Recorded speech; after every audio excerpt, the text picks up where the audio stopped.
In this video, I'm revealing the best strategy that you can use with the MACD indicator. So without further ado, let's get on with the video. The Moving Average Convergence Divergence, or also known as the MACD, is one of the most simplest and popular indicator used by traders. Essentially, it is a trend following indicator that shows the relationship between two moving averages. So first, let's apply it onto our chart. So, you want to go to the indicator section, type in MACD, and click the one on top. Now, before we start, we first need to know how does the MACD work. So, we can see here, there are four components to the MACD. First, we have these two lines, the MACD line and the signal line. Notice the difference between the two. The MACD line moves faster and is more sensitive to price changes, which will be the main focus of the MACD indicator. Compare that to the signal line, which reacts slower to price changes, therefore giving it a more smoother appearance. Next, we have the histogram, which represents the difference between the MACD line and the signal line. For example, if the line crosses above the signal line, the histogram will turn green, and if it crosses below, the histogram will turn red. The gap between the MACD line and the signal line also affects the size of the histogram. As you can see, if the two lines are further apart, the histogram gets bigger, and if the two lines get closer, the histogram becomes smaller. And finally, we have the zero line, which simply represents the center of the MACD indicator. Now, the way traders utilize this indicator to identify momentum is by looking at the crossover between the MACD line and the signal line. Let me show you an example. If the MACD line crosses above the signal line, it indicates that the market is on an upwards momentum. And if it crosses below, it indicates that the market is on a downwards momentum. Traders can also utilize the size of the histogram to determine the strength of the momentum itself. If the MACD crosses above the signal line while the histogram is getting larger, it shows us that the upwards momentum is getting stronger. Similarly, if the histogram is getting smaller in size, it indicates that the upwards momentum is getting weaker. Now, we've already established that the MACD is based on moving averages, and so the question is, why should you use the MACD and not the moving average? Well, let me give you a quick comparison. So here we have the MACD that is set to default settings, 12 and 26. And over here, we also have two exponential moving averages which are set to the same values as the MACD, which are 12 and 26. Notice the correlation between the two indicators.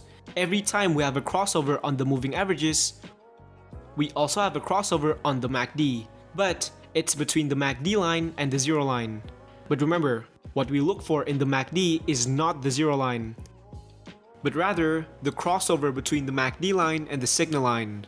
And so as you can see, the crossover on the MACD gave a much earlier entry signal compared to the crossover on the moving average. That's why I prefer it as my momentum indicator. Now, let's talk about the different strategies that you can use with the MACD indicator. So first, a common mistake that traders make is that they're using the indicator by itself. Let me show you why it's a bad idea to use the MACD alone. So here, we can see that the overall market is on a downtrend. However, the MACD is crossing over upwards. So notice how the signals are contradicting. The MACD is indicating a bullish momentum, but the market is on a downtrend.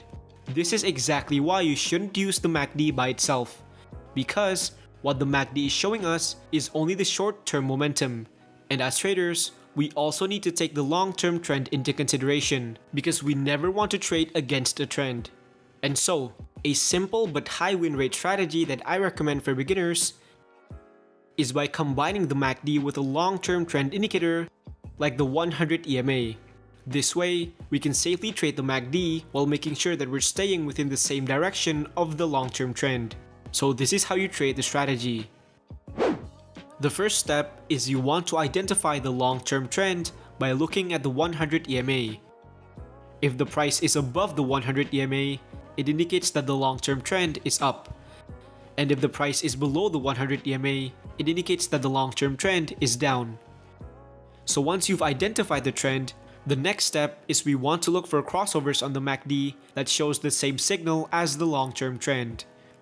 So in this particular example, we can see that the long-term trend is up, meaning we only take signals when the MACD crosses over upwards. And so here's where you want to take a long position. Now for your exit strategy, you can place your stop loss at the nearest swing low and set your profit target at 1.5 times your stop loss. And as you can see, this trade ended up being profitable. So let's look at another example. In this chart, we can see that the price is below the 100 EMA, indicating that the long-term trend is down. Next, we have a cross down on the MACD, and so this will be our entry signal to go short. Now for your stop loss, place it above the nearest swing high and set your profit target at 1.5 times your stop loss. And as you can see, the price hits our profit target, and so this counts as a successful trade. So that was a simple MACD strategy for beginners that you can use. Now, for advanced traders, if you want to get more profits using the MACD, you cannot simply rely on beginner crossover techniques. Because remember, crossovers tend to work only on trending markets. If the market is on a range like this, the indicator will give you many false signals. So that is why if you want to increase the win rate, I recommend using a more advanced version of the strategy, which is by combining the MACD with price action. So here's how the strategy works. The first step is we need to choose a time frame. In this case, I'm using the 4-hour time frame. Now the next thing you need to do is identify a key level within this time frame. So as you can see, the price went up, hit and reverses downwards. And so we can draw a resistance line up here. The next step is you want to wait for the price to approach the same key level once again. Now once this happens, we are expecting the price to reverse downwards. However, just because the price touches a key level doesn't guarantee that a reversal will happen, because key levels aren't magic. Prices can always break right through. And that is why we need to use extra confirmation to make sure that there is actual downwards momentum as price touches this area, which is where the MACD indicator comes into play. Now, what most traders will do is that they'll actually wait for the MACD to cross over downwards before taking a short position. However, by doing this, notice that the downwards movement has already been made and you would have entered in late. And so a secret trick that I use to get an earlier entry signal is by zooming in 2 time frames below.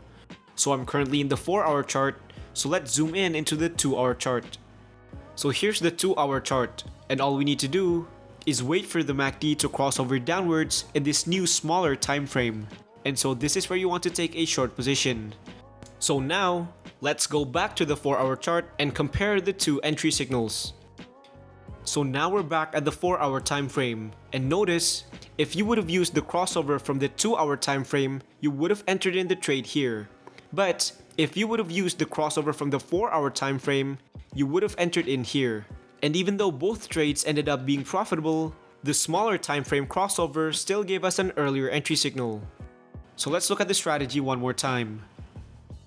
So here's the pound yen on the 2-hour time frame, and over to the left, we can see that prices went down, hit and reverses upwards, making this a key support level. Now, as prices went back to this level again, we want to confirm that there's actual upwards momentum as price touches this area. So again, you want to zoom in 2 time frames below and apply the MACD indicator. So now, all we need to do is use the MACD to confirm the bullish momentum by waiting for it to cross over upwards. Once this happens, you take a long position.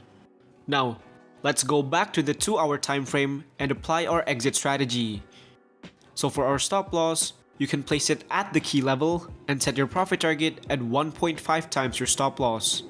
And as you can see, this trade ended up being profitable. So, I just revealed to you high win rate MACD strategies that you can immediately use right now. And all I ask for in return is for you to invest 2 seconds of your time into liking the video and subscribe to the channel. It literally takes only 2 clicks, but it means so much to me. And you can also check out my other videos as well. So thank you guys for watching, and I'll see you in the next video.